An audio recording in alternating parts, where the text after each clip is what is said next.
കൊല്ലം നഗരത്തിന്റെ വിവിധയിടങ്ങളിൽ വൈദ്യുതി മുടങ്ങിയിട്ട് 4 മണിക്കൂർ. പകൽ സമയത്ത് മണിക്കൂറുകളോളം വൈദ്യുതി നിലച്ചിരുന്നു.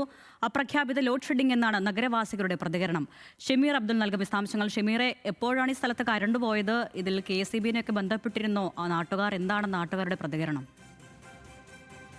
അന്യ ഇന്ന് പകൽ സമയങ്ങളിലടക്കം കൊല്ലത്ത് വലിയ രീതിയിൽ കൊല്ലം നഗരത്തിന്റെ വിവിധ ഭാഗങ്ങളിൽ വൈദ്യുതി മുടങ്ങിയിരുന്നു. 3-4 മണിക്കൂറുകൾ പകൽ സമയങ്ങളിൽ വൈദ്യുതി മുടങ്ങി. അത് പ്രധാനമായും നഗരത്തിന്റെ പ്രധാന കേന്ദ്രങ്ങളിലാണ് ഈ വൈദ്യുതി നിയന്ത്രണം ഏർപ്പെടുത്തിയത്. മുണ്ടക്കൽ, അതുപോലെ തുമ്പറ, കമ്മീഷണർ ഓഫീസ് ഭാഗം, ഒപ്പം തന്നെ നഗരത്തിന്റെ വിവിധ ഭാഗങ്ങൾ, കൺട്രോൾമെന്റ് തുടങ്ങിയ ഭാഗങ്ങളിലൊക്കെ തന്നെയാണ് ഈ വൈദ്യുതി നിയന്ത്രണമുണ്ട്. കഴിഞ്ഞ ദിവസം കൊല്ലം ആക്കോലിൽ, അതുപോലെ തന്നെ പുരം, പള്ളിമുക്ക് തുടങ്ങിയ ഇടങ്ങളിലൊക്കെ തന്നെ മണിക്കൂറുകളോളം വൈദ്യുതി നിയന്ത്രിച്ചുവെങ്കിൽ ഇന്ന് നഗരത്തിന്റെ പ്രധാന ഭാഗങ്ങളിലൊക്കെ തന്നെ 4 മണിക്കൂറിൽ ഇരുട്ടിലിരുത്തിയിരിക്കുകയാണ് ആളുകളെ.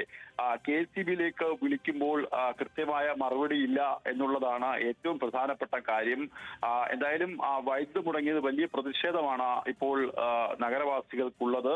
ഒരു മുന്നറിയിപ്പും കൂടാതെയാണ് വിവിധ ഓഫീസുകളുടെ ഒക്കെ പ്രവർത്തനം വൈകിട്ടോടു കൂടി തന്നെ നിലച്ചു. ഉച്ചയ്ക്ക് 3 മണിക്ക് കറണ്ട് പോയി. രാത്രി 8 മണിക്കും കറണ്ട് വരാത്തൊരു സാഹചര്യത്തിലേക്ക് കാര്യങ്ങൾ എത്തിയിട്ടുണ്ട്. എന്തായാലും ഇപ്പോഴും വൈദ്യുതി എവിടെയും എത്തിയിട്ടില്ല എന്നുള്ളതാണ് ഏറ്റവും പ്രധാനപ്പെട്ട കാര്യം. അരുണ്യ. ശരി, ഷമീർ അബ്ദുള്ളാണ് വിവരങ്ങൾ നൽകിയത്.